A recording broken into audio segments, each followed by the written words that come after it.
Hi friends, అందరికీ welcome to our channel అమ్మ తోరిని blogs. ఈరోజు వీడియో వచ్చేసి ఏంటి అంటే, ఈరోజు నేను మీకు చాలా టేస్టీ అయిన దాబా స్టైల్లో చికెన్ పెరుగు మసాలా కర్రీ ఎలా చేయాలో ఈరోజు ఈ వీడియోలో మీకు చూపిస్తాను. ఈరోజు మనం ఈ కర్రీని చాలా టేస్టీగా చేద్దామండి. ఇప్పుడు మనం లేట్ చేయకుండా ఈ కర్రీ ప్రాసెస్ ఏంటో చూసేద్దామా. నేను 1/2 kg చికెన్ తీసుకొని ఒక 2 times అయితే వాష్ చేసి పక్కకైతే పెట్టానండి.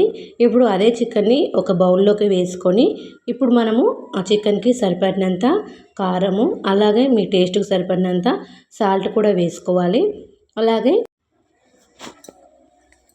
అలాగే ఇప్పుడు మనము ఒక స్పూన్ అంతా పసుపు వేసుకుందాం.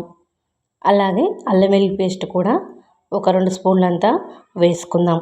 చికెన్ కర్రీ కాబట్టి అల్లం వెల్లుల్లి పేస్ట్ ఎక్కువ వేసుకుంటేనే కర్రీ అనేది మరింత టేస్టీగా వస్తుంది. అందుకని నేనైతే 2 స్పూన్లంతా అల్లం వెల్లుల్లి పేస్ట్ అయితే వేస్తున్నాను. తర్వాత ధనియాల పొడి, అలాగే జీలకర్ర పొడి, అలాగే చికెన్ మసాలా కూడా వేసుకోవాలి.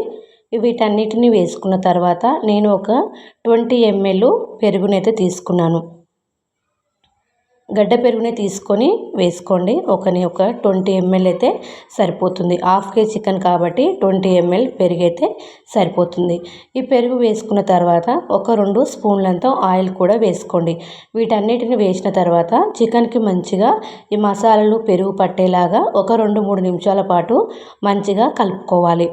చూడండి, నేను ఈ వీడియోలో చూపిస్తున్నట్టు కలుపుకుంటే సరిపోతుంది.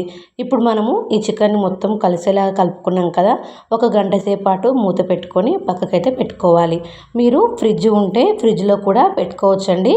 నేనైతే ఫ్రిడ్జ్లో అయితే ఏం పెట్టట్లేను, మామూలుగానే బయటనే పెడుతున్నాను. ఒక గంట తర్వాత మనము స్టవ్ ఆన్ చేసుకొని కర్రీకి సరిపడినంత గిన్నెనైతే పెట్టుకోవాలి. గిన్నె కొద్దిగా వేడైన తర్వాత కర్రీకి సరిపడినంత ఆయిల్ కూడా వేసుకుందాం. మీకు ఎక్కువ ఆయిల్ కావాలి అంటే ఎక్కువనే వేసుకోవచ్చండి. నేనైతే ఒక 4 స్పూన్లంతా ఆయిల్ అయితే వేసుకున్నాను. ఆయిల్ వేడైన తర్వాత ఇప్పుడు నేను సన్నగా కట్ చేసి పెట్టుకున్న ఆనియన్స్ ముక్కలు, అలాగే పచ్చిమిర్చి ముక్కలు వేసుకొని వేగించుకోవాలి. ఇవి కొద్దిగా వేగిన తర్వాత ఇప్పుడు మనము కరివేపాకు రెబ్బలు కూడా వేసుకొని ఇవి రెడ్ కలర్లోకి వచ్చేంత వరకు వేగనిచ్చుకోవాలి. ఆనియన్స్ అయితే ఉడికిపోయాయండి. ఇప్పుడు మనము ఒక గంట ముందు నానబెట్టుకున్న చికెన్ అయితే ఇందులోకి అయితే వేసుకుందాం. మన వీడియోస్ ఎవరైతే ఫస్ట్ టైం చూస్తున్నారో నా వీడియోస్ నచ్చితే లైక్ చేయండి. కొత్తవారు మన ఛానల్ని చూస్తే మన ఛానల్ని సబ్స్క్రైబ్ చేసుకోండి. అలాగే పక్కనున్న బెల్ ఐకాన్ని మర్చిపోకుండా ప్రెస్ చేయండి. ఇప్పుడు మనము ఈ చికెన్ ఇందులోకి వేసుకొని మొత్తము ఆయిల్లో ఫ్రై అయ్యేలాగా ఒక 2-3 నిమిషాల పాటు మంచిగా కలుపుకొని మూత పెట్టుకొని ఉడకనిచ్చుకుందాం. 2-3 నిమిషాల తర్వాత మూత తీసి చూస్తే చికెన్ కర్రీ అనేది ఆల్మోస్ట్ ఉడికిపోయిందండి. చూడండి, ఆయిల్ అనేది పైకి వస్తుంది కదా, ఇలా ఆయిల్ అనేది సపరేట్గా వచ్చిన తర్వాత మనము టమాటాని సన్నగా తరిగి పెట్టుకొని ఇందులోకి అయితే వేసుకోవాలి. టమాటాలను వేయడం వల్ల కర్రీ అనేది మరింత టేస్టీగా వస్తుంది. అందుకని టమాటాను వేసుకున్నాను. టమాటాను వేసిన తర్వాత 1 నిమిషం పాటు మూత పెట్టుకొని మగ్గనిచ్చుకుందాం. 1 నిమిషం తర్వాత మూత తీసి చూస్తే కర్రీ అనేది టమాటా మెత్తగా ఉడికిపోయింది. చికెను టమాటా అనేది మెత్తగా ఉడికిపోయింది కదండి.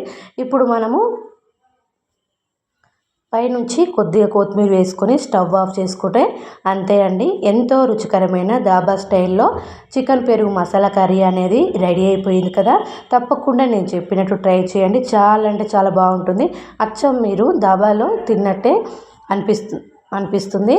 తప్పకుండా ట్రై చేసి ఎలా ఉందో కామెంట్ చేయండి. అలాగే నా కర్రీ ప్రాసెస్ ఎలా ఉందో మర్చిపోకుండా కామెంట్ బాక్స్లో కామెంట్ చేయండి. ఓకేనా ఫ్రెండ్స్, బాయ్.